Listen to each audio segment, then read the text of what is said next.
Welcome, Aquarius. This is your weekly Tarotscope reading for April the 27th through to May the 3rd, 2015. My name is Tilly.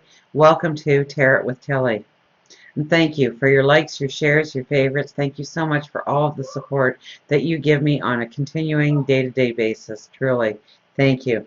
Now let's get to you because we have some wonderful cards. Now we have the Six of Wands as our first cards, and this is having those little successes come into play this week. This is being exalted by others, people actually hoping for your success, working towards your success, helping you with your success. So it could be a team atmosphere for you, where you really stand out as the true leader. Okay, and you gain successes through this. You gain recognition through this. Now we have the Seven of Wands with the Page of Wands. Now, the Seven of Wands is all about standing in your determination, your belief of who you are and where you want to go forward in your life, okay? The Page of Wands is opening up your perceptions, dropping away those limitations that you've put on yourself in order for you to stand strong, in order for you to stand with a self-confidence of who you are and where you're going.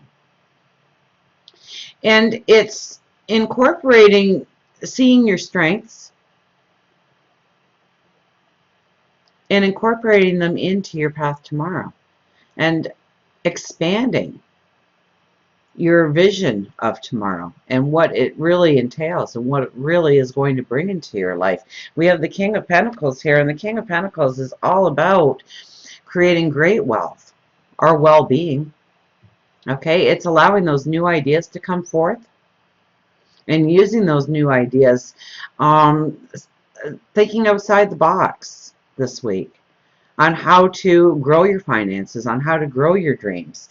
Nine of Wands is next to it. So I would have to say where you have been struggling the most, where you really think that you have made the wrong choices or made the wrong moves, or there was a lot of anxiety involved, and maybe the anxiety still lingers on how you handled a certain situation or made certain choices in your life. It's those anxieties that really propel you into the future and make you stand strong, make you stand beautiful. So it's believing in yourself to manifest a miracle in your life.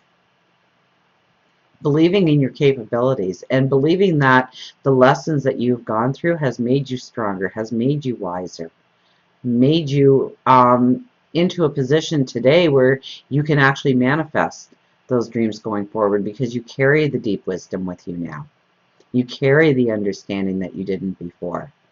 That your path has opened up wider because of the anxieties that you faced in your life, the struggles you faced.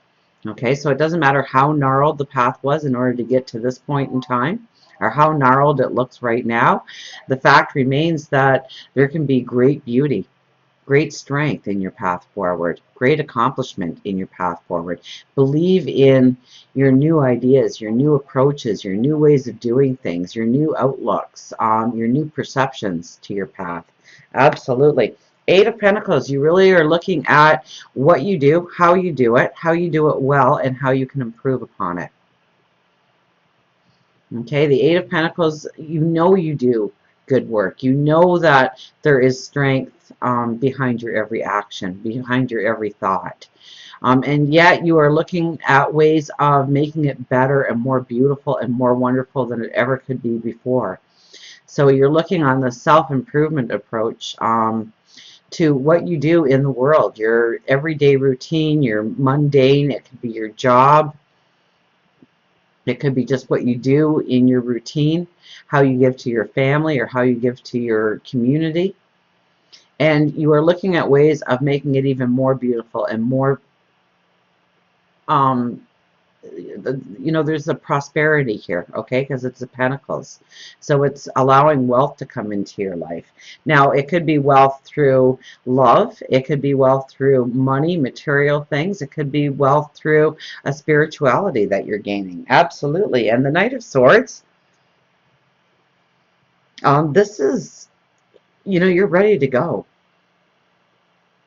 You're ready to charge forward. You're ready to go after your dreams, your visions of tomorrow. So there should be a bounce in your step this week. There should be almost like a inner fuel guiding you to be better, be more courageous, be more determined, and capture that success down the road. Now we have the Queen of Cups and the Ten of Swords here. So I think as you go out of this week and into next week, there might be a path where it's really about love. Now, this could be your passions and your dreams, but with the Queen of Cups, I always think of her as the most romantic in the deck. So I'm going to lean a little bit more towards your love life. Okay, so whether you are in a relationship or you are not in a relationship, that doesn't really matter. With the Ten of Swords here, it talks about having to go through a very dark time in order to understand the enlightenment that follows. Okay, so the Ten of Swords is your strengths. It's going through lessons, and many times the lessons are very hard when this card appears. That it took great determination to make it through to the other side, to understand perhaps what your entitlement should be when it comes to love, what you should expect in a partnership, and what you should demand in a partnership, and how you should give that love back accordingly. So there might be a lot of energy going into next week on love, partnerships. It could be that you come to a realization of your worth, of your value, especially if you are looking for a partner in love.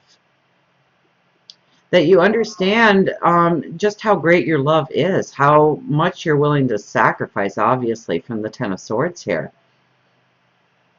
in making a committed partnership work and be vibrant and full of love. And that increases, the more energy you give to that kind of thought and perception, the more your vibration raises, the more that you attract somebody to you that could be very long-term in your life.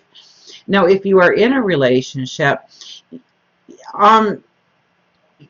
you've come to some conclusions about how you want to go forward in the relationship. So there might be conversations that need to be had. You may need to create moments in your romantic life in order to celebrate your partner or for your partner to celebrate you. But it's really making decisions, and it's decisions based on everything that has happened up till this point in time, to honor yourself within the relationship, to make sure that you are getting the love you deserve, the respect you deserve, the understanding you deserve, and also how you need to give that out in a relationship. So until we meet again, remember, I do love you.